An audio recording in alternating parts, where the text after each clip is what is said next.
So, sa isang isinalaysay ni Imam Malik radiyallahu anhu, kalugdan nawa siya ng Allah, ay nakaupo sa Masjid an-Nabawi tulad ng nakagawian.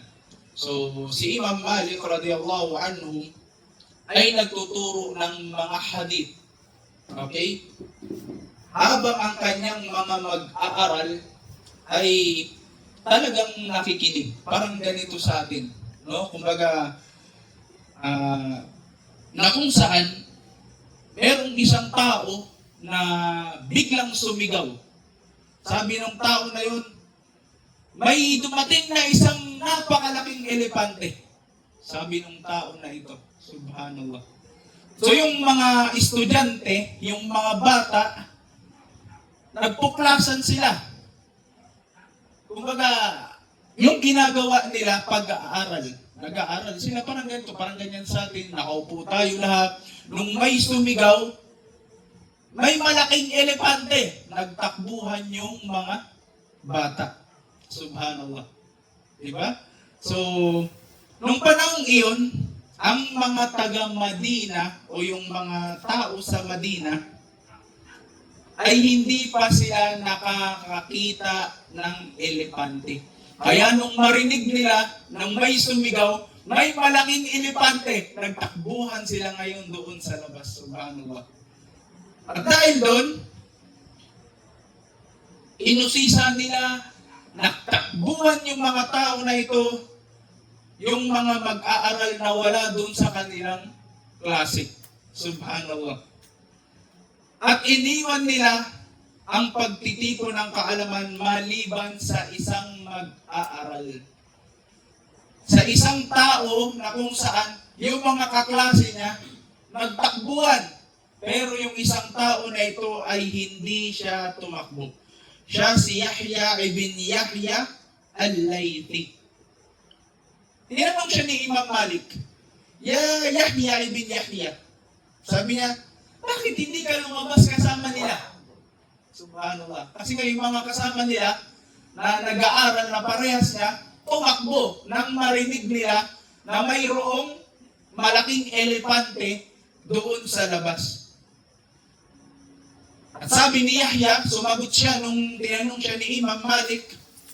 Sabi niya, naparito ako sa Madina. Sabi niya, pumunta ako dito sa lugar na ito upang makita, upang matuto kay Imam Malik. Hindi upang makita ang alin? Elepante. Kasi nga yung mga taga-Madina, ano sila? Hindi nila o wala pa silang nakikita ang elepante sa buong buhay nila. Kaya nung dumating yung elepante, nagtakbuhan silang lahat maliban kay Yahya bin Yahya. Subhanallah. Na kung saan, ilan sa mga aral ng kwento na ito,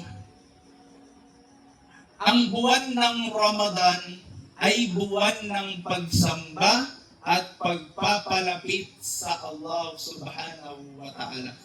Hindi ito yung buwan para ilapit natin yung sarili natin sa mga makamundong mga gawain at mga bagay na wala itong reward mula sa Allah subhanahu wa ta'ala.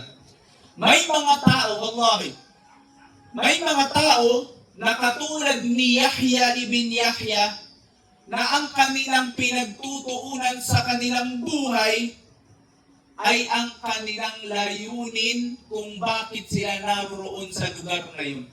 Parang tayo ng mga Muslim, ngayong buwan ng Ramadan, may iba sa atin talagang pinopokus niya yung sarili niya pagdating sa buwan ng Ramadan. Kasi alam niya na ito ay magiging makabuluhan para sa kanya. At mayroon din namang katulad ng ibang mag-aaral na iniiwan ang mga kaalaman at naaakit sila sa katulad ng elepante na yun. Kumbaga sa atin, sa panahon ngayon, yung kinang ng mundo. Ipagpapalit niya lahat ng karangyaan ng pagsamba dito sa mundong ito para lamang sa karangyaan ng kanyang sariling pagnanasa. Tignan nyo yun, ha? Diba? Yun yung mga halimbawa na kung saan inihahambing natin yung kwento na ito. May dalawang uri ng tao sa buwan ng Ramadan. Una, yung mga tao na sila ay mayroong malinaw na intensyon. Malinaw na layunin. Tingnan natin kung nasaan tayo dito kabilang sa dalawang uri ng tao sa buwan ng Ramadan. Kasi kapag malinaw ang intensyon ng isang tao, alam niya kung ano ang nais niyang makamit sa buwan ng Ramadan. Ano ba ang gusto niyo makamit sa buwan ng Ramadan? Ano gusto niyo makamit? Bro, ikaw, anong gusto mong makamit sa buwan ng Ramadan? Habag ni Allah. Ha? Habag ni Allah. Paraiso. Grabe naman. Oo. Habag. Bro, Habag. habag, di ba? So lahat tayo nag-aasam tayo ng mga ganyang mga bagay. At sinisikap ng tao na ito yung bawat sandali niya sa pagsamba sa Allah subhanahu wa ta'ala. Katulad ni Yahya ibn Yahya na kahit may dumating na karangyaan sa kanyang buhay, hindi niya iniwan yung kanyang pag-aaral. Ganon din tayo, mga kapatid ko sa pananampalatayang Islam. Nasa atin yung buwan ng Ramadan, may dumating man pagsubok yan, iniisip natin yung gabay, habag, pagpapala, kapatawaran ng Allah na mapapa sa ating mga Muslim. Pangalawang uri ng tao sa Ramadan. Sila yaong mga nalihis at napapabayaan. Subhanallah. Kanina, yung unang tao ay yung mayroong malinaw na layunin, intensyon sa kanyang sarili. Pangalawa, yung mga taong nalilihis at napapabayaan na kung saan kahit sa buwan ng Ramadan, nauubos yung kanilang mga oras sa mga bagay na kung saan wala itong kapakinabangan. Naririyan inuubos ng mga tao ang oras nila na kahit sila ay nag-aayuno, inuubos nila ang oras nila sa mga makamundong mga bagay na wala naman itong magiging reward mula sa kanila. Subhanallah. Kaya kapatid ko sa pananampalatayang Islam, nawa mabilang tayo doon sa mga tao o uri ng tao sa buwan ng Ramadan na tayo ay mayroong malinaw na intensyon. Yung puro pagsamba yung gagawin natin. Magbasa ng Quran, magsadaka, magsala, gumawa ng maraming ibada, magsadaka, mag-alay ng zakat, napakaraming ibada na pwede nating igugol yung ating oras sa pagsamba sa Allah subhanahu wa ta'ala. Lalong-lalo na yung pagbabasa ng maluwalhating Quran. Ang tanong, ano ang elepante sa panahon natin ngayon? Ha? Sino may idea sa inyo? Kasi ayoko naman ako lang magsasalita pagkatapos nagagalit na pala kayo sa akin. Di ba? Gusto ko, sumagot din kayo. Okay? Sa tingin ninyo, ano ang elepante sa panahon natin ngayon? Idea, bro. Pera. Cellphone. Mundo. Cellphone. Cellphone. So, tanggalin mo. Bro. Ha? Anong elepante sa panahon natin ngayon? Kasi nung panahon ni Yahya ibn Yahya, nakarinig yung tao na may malaking elepante. Naglabasan yung mga tao. So ano yung elepante sa panahon natin ngayon? Hayop! Okay. So, ibig sabihin, ang mga elepante, ibig sabihin marami. Okay, ang mga elepante sa ating panahon ngayon ay maaring Pagsubok. yung mga nakikita natin sa mga television, na yung ating mga mata nahuhumaling, naaakit sa mga gawa-gawa o imbento ng mga tao. Tama?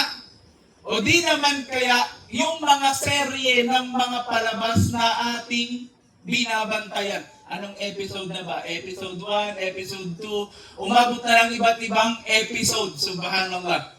O di naman kaya yung mga pelikula. Nariyan na si Tanggol na hindi na mamatay, infinite yung kanyang buhay. No?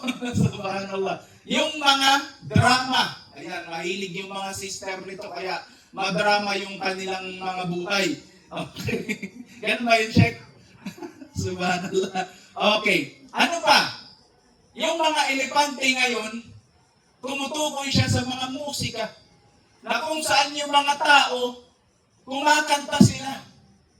Yung mga tao, hindi nila mapigilan na hindi lumabas yung salita ng Allah sa kanilang bibig. Pero kapag yung mga kanta, rock and roll, amen, ganyan, di ba? So, alam na alam nila yung mga ganitong mga gawain. O di naman kaya, katulad nung sinabi ninyo, walang katapusang paggamit ng makamundong social media. Na kung saan lahat ng mga tao nahuhumaling sa plataforma na ito. Na kung hindi mo ito gagamitin sa landas ni Allah, tunay.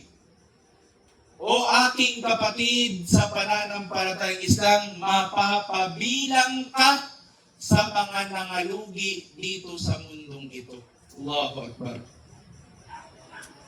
Ang mga tao ay maaaring makaagaw ng ating pansin at makasayang ng pinakamahalagang oras natin o sa oras ng pananatili natin sa dunya na ito.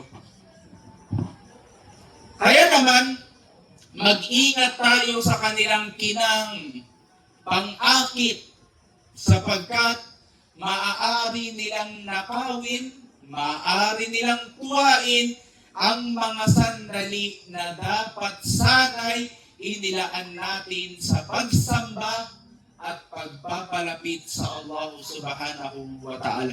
Ang elepante na ito ay nakakatakot na kapag hinayaan mo ito, nakuha ka ng elepante na ito, tunay na mailalayo ka nito sa Allah subhanahu wa ta'ala.